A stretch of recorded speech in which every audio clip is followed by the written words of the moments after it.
Prezados irmãos e irmãs, louvado seja nosso Senhor Jesus Cristo. Hoje, solenidade da Anunciação do Senhor, em pleno tempo de Quaresma, a Igreja deixa a cor roxa para se vestir de branco, porque é o dia em que o Verbo se fez carne e habitou entre nós. Esta solenidade tem tudo a ver com a causa pró-vida e com a consagração a Maria Santíssima na qualidade de escravo, segundo diz São Luís Maria Grignon de Montfort no seu livro O Tratado da Verdadeira Devoção à Santíssima Virgem. A primeira leitura, tirada do profeta Isaías, contém um diálogo com o rei Acás. Acás era um rei ímpio. Ele havia imolado seu filho, fazendo-o passar pelo fogo aos ídolos. Ele havia tentado aliança com o rei da Assíria. Era um rei mau, que punha a sua confiança nos falsos deuses e nas potências militares humanas. Este rei de Judá, capital Jerusalém, estava sendo ameaçado por uma guerra. Esta guerra é conhecida como Guerra Sírio-Efraimita. Por quê? Porque o reino do norte, que naquela época era separado do reino de Judá e era chamado Reino de Israel, se coligou com o reino de Arã para fazer guerra contra Jerusalém, invadir, tomar a cidade e colocar no trono que era ocupado por Acás uma outra pessoa já designada para isso. O rei ficou em pânico, procurou socorros ilegítimos, mas o profeta Isaías tenta acalmá-lo, dizendo que o Senhor é o seu socorro. E para que o rei entenda que o Senhor é o socorro dele, o profeta oferece ao rei que peça qualquer sinal, um sinal que venha das profundezas da terra ou das alturas do céu, um sinal qualquer. Mas Acás, demonstrando piedade, mas falsa piedade, diz: não pedirei, nem tentarei o Senhor. O que Acás temia é que ele pedisse um sinal, que o sinal fosse dado e que assim ele fosse obrigado a crer. Mas ele não queria crer. Ele queria crer nas forças humanas, não no Senhor. Por isso ele rejeitou o sinal. O profeta ficou irritado. Ouvi vós, casa de Davi, achais pouco incomodar os homens e incomodais até o próprio Deus? Apesar de o rei rejeitar o sinal será dado. Pois bem, o próprio Senhor vos dará um sinal.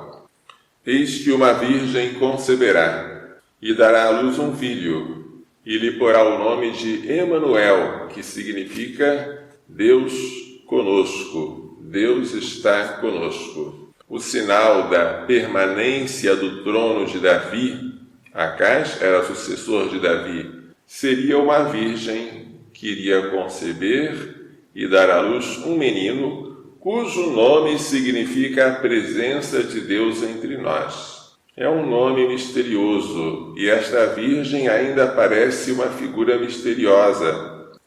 Mas o sentido pleno desta profecia só se realizou quando a Virgem Maria recebeu a anunciação do anjo Gabriel, dizendo que o Senhor faria com que um filho gerado por ela ocupasse o trono de seu pai Davi e que seu reino duraria para sempre.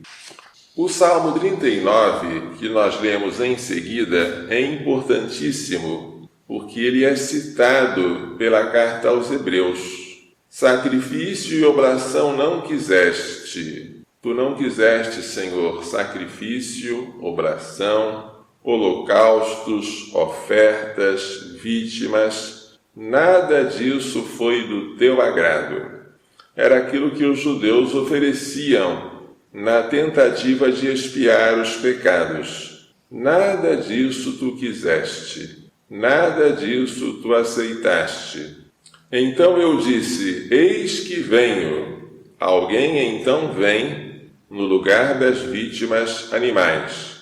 Sobre mim está escrito no livro: com prazer faço a vossa vontade. Guardo em meu coração vossa lei. Portanto, alguém veio para fazer a vontade de Deus e substituir os sacrifícios antigos. A segunda leitura, tirada da carta aos Hebreus, capítulo 10, cita este salmo. Diz o autor que é impossível eliminar os pecados com o sangue de touros e de bodes. Por isso, ao entrar no mundo, Cristo afirma, agora vem a citação do Salmo 39, tu não quiseste vítima nem oferenda, mas formaste-me um corpo. Este corpo foi aquele que foi formado por obra do Espírito Santo no seio da Virgem Maria. Por isso eu disse, eis que venho. No livro está escrito a meu respeito, eu vim, ó Deus, para fazer a tua vontade.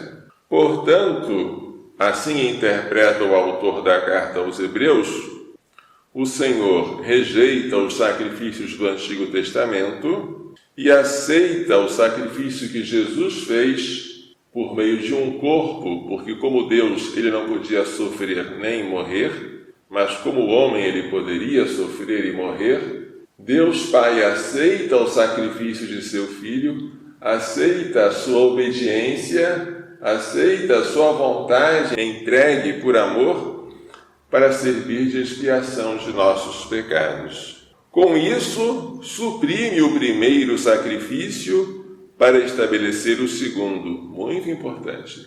Os sacrifícios do Antigo Testamento são suprimidos. Agora não precisamos mais oferecer o corpo e sangue de animais. Oferecemos sobre o altar o corpo e o sangue de Cristo, embora de maneira incruenta, porque aqui ele não está sofrendo nem derramando sangue. Mas é o mesmo Cristo que um dia sofreu e morreu cruentamente sobre o Calvário e depois ressuscitou, que nós aqui oferecemos sobre o altar.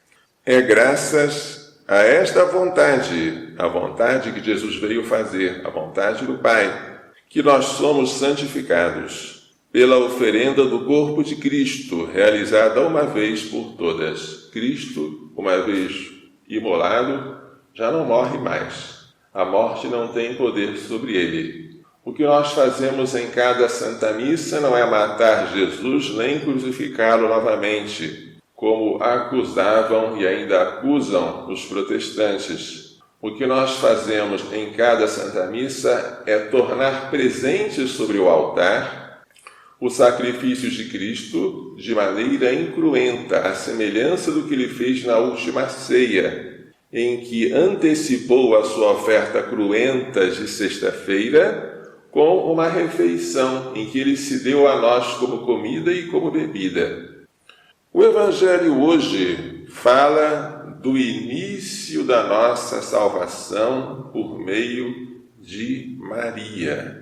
No 6º mês da gravidez de Isabel, que ficou grávida milagrosamente, uma vez que ela era anciã e estéril, o anjo Gabriel foi enviado por Deus a uma cidade da Galileia chamada Nazaré, que era muito pouco famosa, tanto assim que Natanael pergunta, de Nazaré pode sair algo de bom? Há uma virgem, prometida em casamento a um homem chamado José, que era da descendência de Davi. Por isso, Jesus vai receber o título de filho de Davi. E o nome da virgem era Maria. O anjo entra onde ela estava e diz, alegra-te, cheia de graça. O Senhor está contigo. Manda que ela se alegre. Diz o motivo, a plenitude das graças. O Senhor está com ela. Ela fica perturbada, reflete no significado da saudação, mas o anjo a tranquiliza. Não tenhas medo, Maria, tu achaste graça diante de Deus. Tu foste agradável a Deus. Assim como Eva perdeu a graça, tornou-se desagradável a Deus, e transmitiu a desgraça aos seus descendentes. Tu agora foste agradável a Deus, achaste graça diante de Deus e transmitirás a graça para a tua descendência espiritual, ou seja, cooperarás com teu filho na obra da redenção, devolvendo-nos a graça perdida por nossos primeiros pais. Conceberás, darás à luz um filho, porás o nome de Jesus. Ele será grande, será chamado Filho do Altíssimo. O Senhor Deus lhe dará o trono de seu pai Davi. Portanto, realiza-se plenamente em Jesus a profecia de Natã, de que o trono de Davi seria estável para sempre. E realiza-se em Maria a profecia de Isaías, dita ao rei Acás, sobre a virgem que iria conceber e dar à luz. Ele reinará para sempre sobre os descendentes de Jacó, ou Israel, e o seu reinado não terá fim. Maria fica perturbada agora com uma única coisa, a sua virgindade, a sua pureza. Como acontecerá isso se eu não conheço o homem? Ora, se ela era virgem, mas tinha a intenção de perder a virgindade após o casamento, esta pergunta não tem sentido. Ela só tem sentido se Maria, além de ser virgem, como diz o Evangelho, tinha a intenção de permanecer virgem. E o anjo aceita esta objeção sem considerá-la descabida. Ela fez voto de virgindade. Como, apesar disso, ela dará à luz, sem perder a virgindade? O anjo explica de maneira milagrosa. O Espírito Santo virá sobre ti. A virtude do Altíssimo te cobrirá com sua sombra. O Espírito Santo que pairava sobre as águas na criação do mundo, como a galinha aconchega os seus ovos, este mesmo Espírito vai parar sobre Maria, tornando-a fecunda. E o poder do Altíssimo te cobrirá com sua sombra. Por isso, o santo que nascer de ti será chamado Filho de Deus. O casamento de Maria com José dá aos dois o direito ao ato conjugal, mas os dois podem renunciar a esse direito, e foi o que eles fizeram. Verdadeiro matrimônio, eles se tornaram verdadeiros esposos e permaneceram para sempre virgens. Isabel, tua parenta, concebeu um filho na velhice, e já está no 6º mês de gravidez aquela que era chamada estéril, porque para Deus nada é impossível. Como Deus fez um milagre com tua parenta Isabel, poderá fazer um milagre contigo. Esclarecida agora a questão da sua virgindade, Maria faz um ato de obediência e de fé. Aqui está a serva do Senhor. Seja feito em mim conforme a tua palavra, a palavra dita pelo anjo.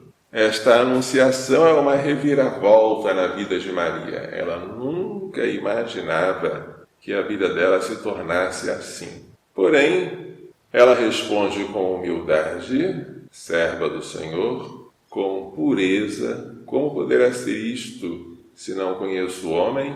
E com obediência pronta. Faça-se em mim segundo a tua palavra. Essa obediência de Maria, associada à obediência de Jesus, é que nos trouxe a salvação. Assim como a desobediência de Eva, associada à desobediência de Adão, nos trouxera a perdição.